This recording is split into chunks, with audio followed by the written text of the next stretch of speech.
Hi everybody, my name's Chris Rodgers.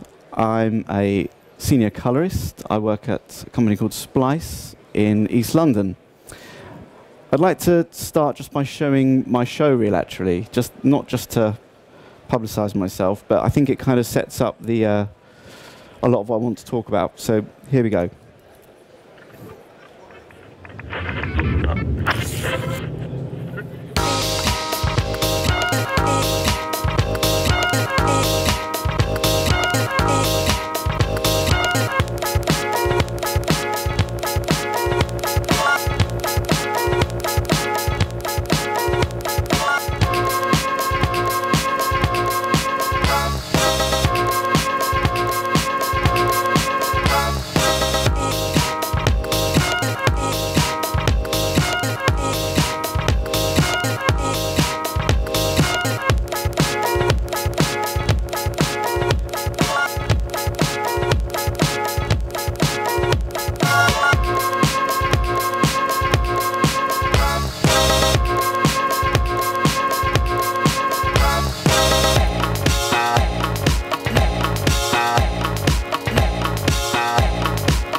Okay, so hopefully that gives you some idea of the kind of work that I'm involved in. Namely, it's a wide range of projects, long-form broadcast, music videos, feature films, so a real kind of broad mix of work shot on a variety of different formats.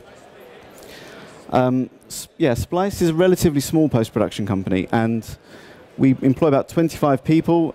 We have around 20 offline suites.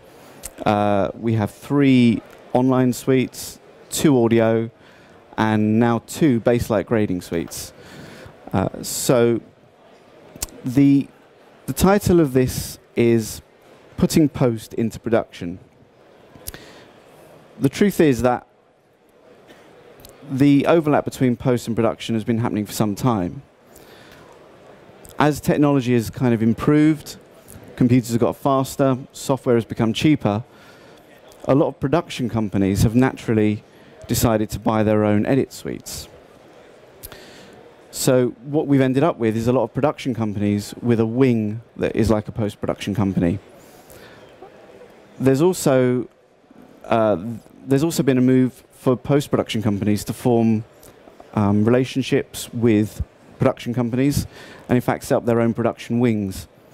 So this relationship between post and production isn't as clearly defined as you might think, and the lines continue to blur. So as a colorist, I'm going to talk specifically about how grading is moving into production. Ever-evolving technologies mean that grading technology, just like editing, has come on in leaps and bounds, and it opens up new possibilities. It's not just on-set or near-set grading that I'm going to talk about, because this isn't necessarily a new concept. I'm going to talk about how changing technology offers new ways that communicate the look of a project from the very beginning. But before I continue, I just want to point out that what I'm going to talk about isn't necessarily correct for every production. With on-set grading, there isn't always a set on which to grade.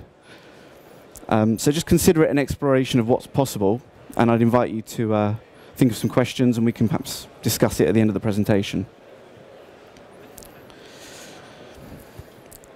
So, not so long ago, what you saw on set, on the monitors, was what you saw when you got into your edit. If you were shooting on video to tape, your monitor feeds on set pretty much look like what you saw when you got to your edit. Of course, the resolution, the compression were different, but in terms of color, the contrast and the general look of the footage was as expected. There was no nasty surprises to deal with. Now, if you're working with film, the process was different. Stuff shot on film would traditionally be converted to video through telecine, and that footage, again in the edit, would look kind of as you expected it. The video feeds from the film cameras on the set would more or less match what you saw in the edit.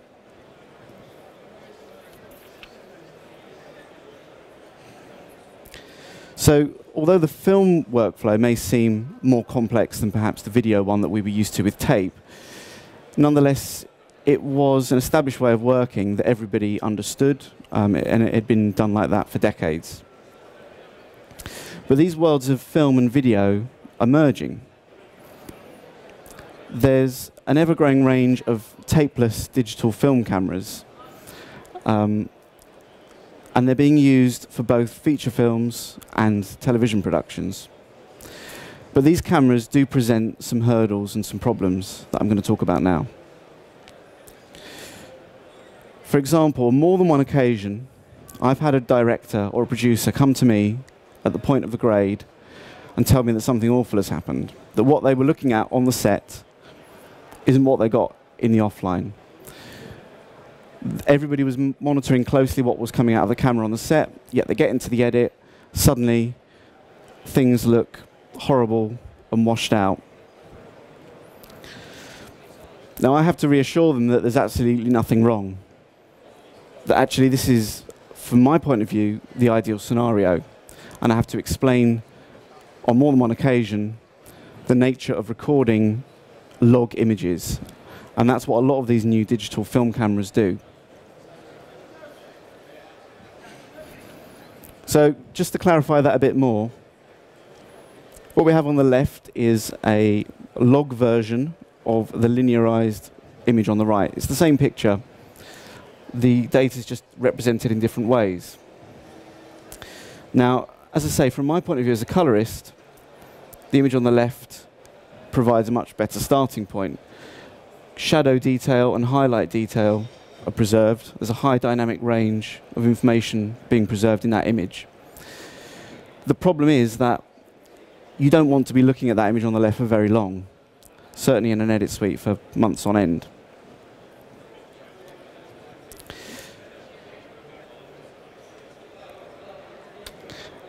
And even from my point of view, even if I understand those log images, for everybody else involved in the production, it can cause a lot of confusion. So I'm just going to show you something here. This is some footage that I was given last week, in fact. This is from a comedy that we're currently working on. It's still in production, still being shot, and it's being shot over the autumn and the winter. And they get mixed weather conditions from day to day, and they're shooting it on the Alexa, so it's being shot in log color space.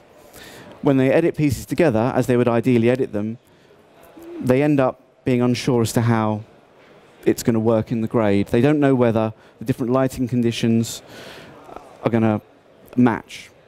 So we run tests, and I have a go at grading images and show them what's possible with those log images. The problem is that it's a constant communication between me and the offline and perhaps even the shoot. There's always potential that they could go back and reshoot some stuff if it doesn't work.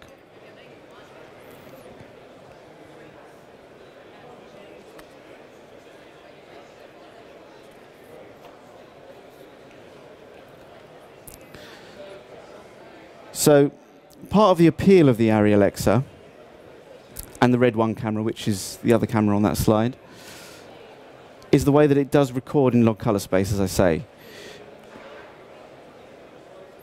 But not only that, it actually allows you to move media directly from the camera into the edit. The workflow is simplified from the film workflow that I was talking about earlier. The media generated by the Alexa can either be wrapped as QuickTimes or MXF and can therefore go straight into either Media Composer or Final Cut and edited with directly. But I think therein lies the problem. If you're going to make the most of recording in log color space and you want to utilize this workflow of taking media straight into an edit, then you're always going to have this issue of flat, washed-out looking images in your edit.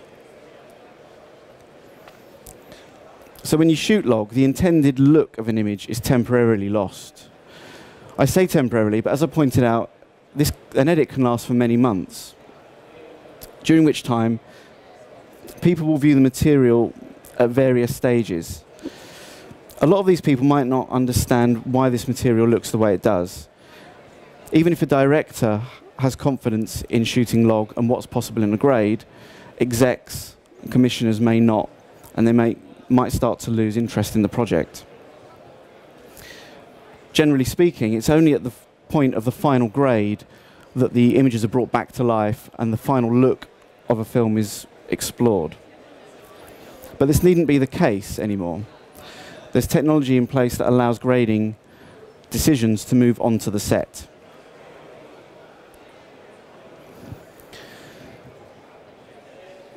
Hugo was shot on the Arri Alexa as well. Martin Scorsese wanted to convey the look of the film to everyone who worked on it. And in order to do this, they came up with an interesting workflow. A near-set grading suite was set up, and the colorist, Greg Fisher, worked on the dailies and graded with the director of photography to create material for editorial. Now, traditionally speaking, dailies would be a kind of one light grade or perhaps a color space conversion from log to linear to video.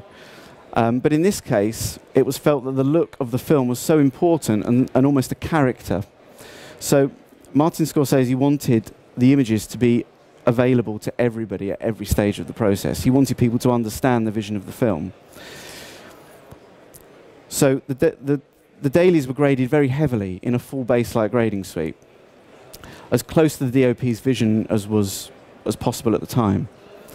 This material was then given to the edit, so everybody could see what was intended.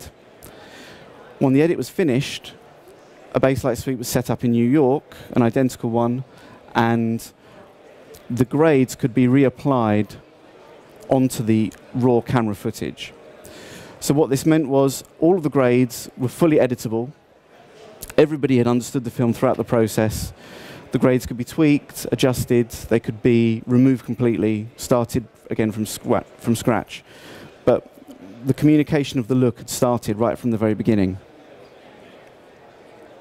Now, this is an example of a big budget feature film.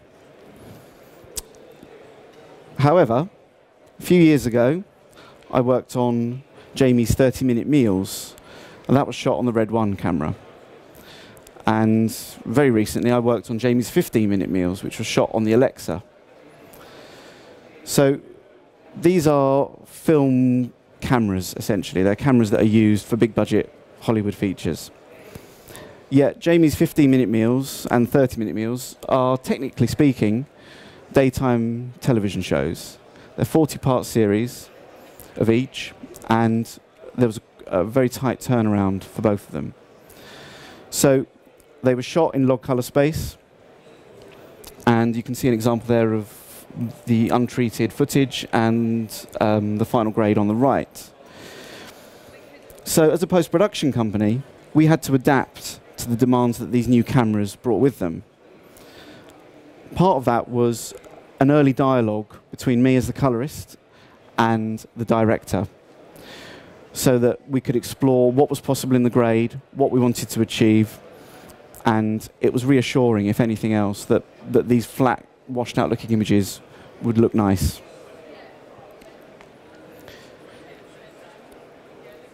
Well, some of you might argue that the Alexa and the Red are still actually out of the budget of most television productions, and I'd say you're right.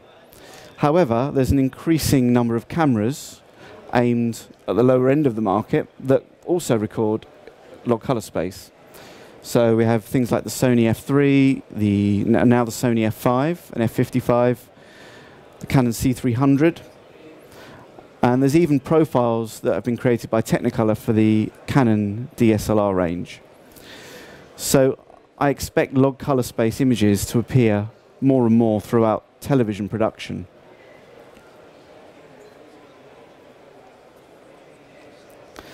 And because of that, I'd suggest that the point at which the colorist becomes involved will change as the concept of grading as only a final stage disappears. So I don't know this guy who's grading here, but this is an example of what what grading suites look like when I started as a runner. So I started as a runner 10 years ago, and this is a Poggle grading suite, and this is the kind of thing that I was used to as a runner. They were, generally speaking, hardware-based, expensive edit suites that were used by specialists, and I kind of considered it as a bit of a dark art, and it was kind of an inaccessible art form, if you like, grading. The hardware that ran these machines was big and noisy, housed in another room. There was a limited number of grading possibilities. There was a set number of channels that you may be able to use, but they were real time. So whatever was done would play through every time, generally tape to tape in a linear fashion. But as with everything else, grading technology changes.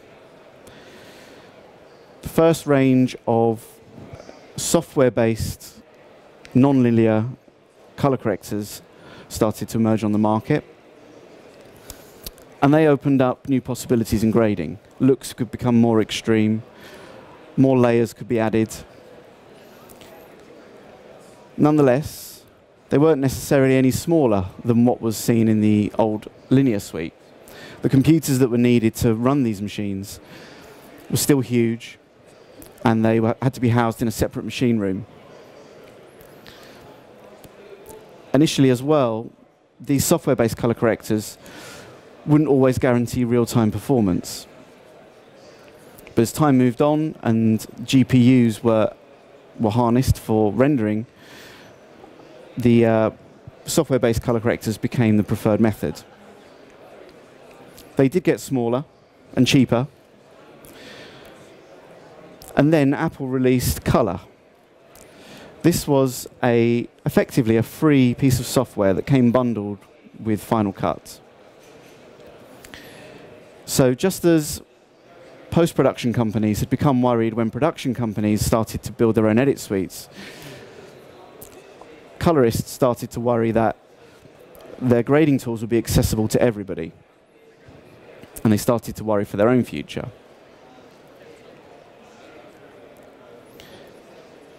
Now, although Apple Color has reached the end of its life, the possibility of cheaper pieces of software running on a laptop or a desktop remains. So a DaVinci color corrector 10 years ago may have cost you hundreds of thousands of dollars. You can now buy the software for just $1,000. It will run on a laptop, and you can even download it for free, a light version. Nonetheless, post-production companies still appreciate the value of a properly engineered grading suite. They don't run their grading systems on laptops. And a grading suite will still be a very expensive thing to set up, certainly compared to that of an offline. But as I say, the technology is now there to grade in dedicated pieces of grading software on a laptop, so the technology is becoming portable.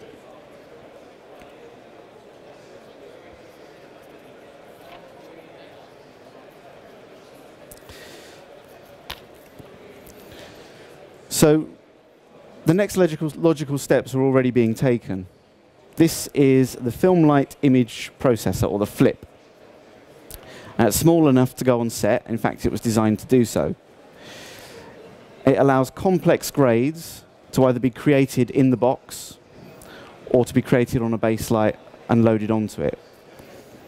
Just to explain what it does, it takes a feed from a camera and allows grades to be applied live to that camera stream. So it's quite a versatile piece of equipment that can be used in various different ways. One example is during pre-production, looks could be established in a full grading suite. These can be then transferred to the FLIP, and they can be placed in line with the camera so that the images and the final grade are seen on the set. That grade could be tweaked on the FLIP itself. A whole gallery of looks could be recalled. So it kind of opens up the possibility of exploring the grade right from the early stages. Now, there is an argument to say that there's not time on a set for grading, that the set can be a very stressful environment, and who wants to add another thing into the mix? But I kind of take a different view to that. I'd say that really what this is doing is it's just opening up a whole new set of possibilities. And the way that these possibilities are being used is perhaps yet to be decided. But potentially, things like lighting, the DOP's vision, and the colorist's ideas all work at the same time, side by side. The grade can be tweaked, the lighting can be adjusted, all in context. We don't have to wait for the shoot to happen before we can wait and test the footage.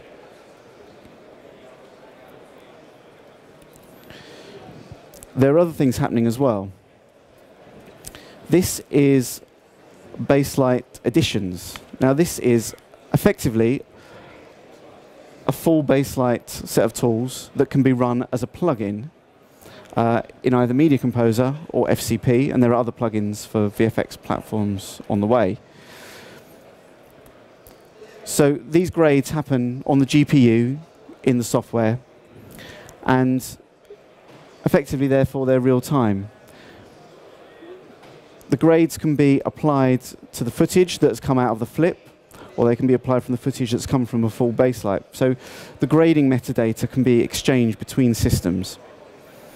It's completely non-destructive, so it can be applied on top of the camera footage. So the log footage that comes out of the camera can have a look applied to it in the edit. Those looks that maybe have been established in the FLIP on set can be exported and tracked with the media throughout the edit. So effectively, it's like another layer of metadata that comes with the footage. So just to clarify, this software isn't just presenting a grade to an editor. It's completely editable. You can go into that. You can edit the grade. You can add more layers. You know, you can draw shapes. You can deal with color management, blurs, grads, all of the things you'd expect to do in a full grading suite. But in this case, it's now happening at the offline stage. So with all these things in mind, what we now have is the ability to grade in pre-production, on set, during the edit, during VFX, and in the grading suite. But we needn't think of it as a linear process like that, or a one-way street. Grades can be exchanged between the systems, sent back and forth, between the set, the edit, and the finishing suite, updated and revised as a layer on top of the original camera data. No rendering of new media, the original image available at any stage. So all the benefits of high dynamic range log image capture remain. But now everyone is on the same page and understands the visual language of the production. So I'd suggest there's an opportunity out there for post-production companies bold enough to take it.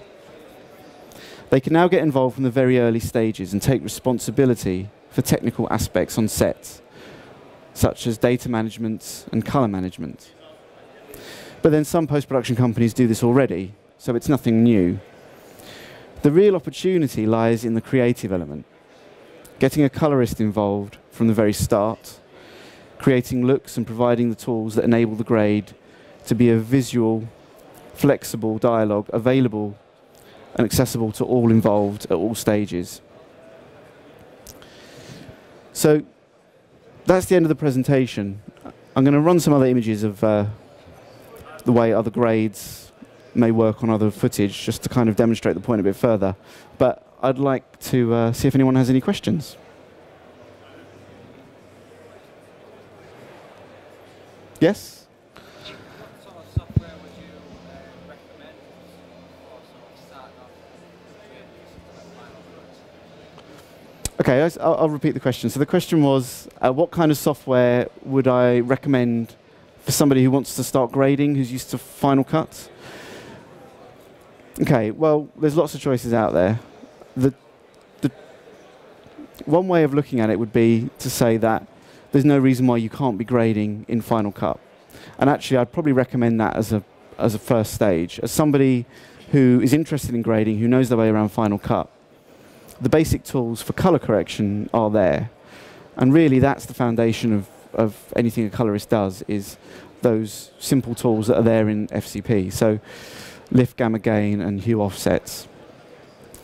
You can kind of get, so perhaps 90% if you're lucky, of any more complex look with just those tools. So I'd experiment with that. There's no reason why you need to take on a more complex grading suite straight away.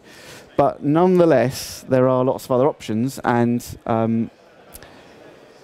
things like Baselight are now becoming much more accessible to people who want to try them within FCP. So you can actually stay in FCP, you can load the Baselight plugin, you've then got access to all of those tools that you would have in a full Baselight suite. So if you can familiarize yourself with those, then you can move into a Baselight grading suite. You'll have to potentially learn the panel to grade with, but the tools are there, they're exactly the same.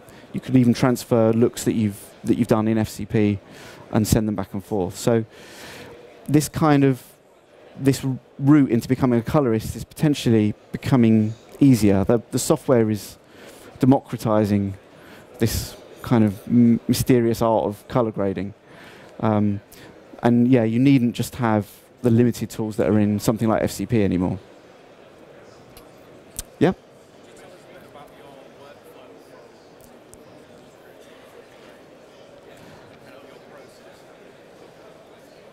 So, okay. So yeah, the question is just to elaborate a bit more on the workflow that I normally take part in. So, well, the truth is there's not actually one workflow that I'm involved in. There's various, and it really is a case of assessing each job on its merits, and various factors will decide the workflow. Things like what camera it was shot on, the budget, how much is budgeted for a grade. Generally speaking, we don't play anything to tape anymore. I mean, that's something that I was very keen to move away from. When we first had our Baselight installed about 5 years ago, that was kind of the way that people were working, and that was actually the way we worked initially, was to have a show finished, show conformed in an Avid, let's say, or FCP, and then pre-graded, played out to tape, elements at the end. But it kind of felt like a very limiting way of working. So what we now do is we take the actual media that the Avid uses or the FCP uses, and we just load it directly into Baselight. So once the conform is done, it's just a copy to the Baselight, or the Baselight can sit on shared storage like in Avid Unity, and it can access the same media. So you really just open the sequence in the Baselight. But the workflow is kind of more complex than just how you get it into the grade, because in TV you generally then have to get it back out of the grade into something else. So the great thing about this workflow with the Avid and the FCP is that it maintains handles, it maintains layers, the effects are preserved, so when you go back into an online suite or you send it back to an Avid or an FCP, you still have those layers and you still have handles to play with. But things are actually going to get more elegant than that, because the Baselight Edition software is going to allow you to never actually write new media between systems. So I could do a grade in the Baselight, and then I actually only need to send an AAF back to the Avid. That AAF will contain all of the grading decisions I've made. So I'm not rendering any new media, so it will take minutes rather than the length of time it takes to render new media and copy new media. So let's say you're my online editor, it comes back to you, and you now have exactly the sequence you gave me, but there's a plugin on every shot that you don't necessarily need to render, but you can go in and tweak the grade if you need to. If you need to drop in a new shot, a last-minute editorial change, you don't have to ask me to match grade it anymore because you could just copy your grade from another shot. So it kind of really becomes quite an elegant workflow, and it's always changing. So yeah. Any other questions? All right, thanks very much.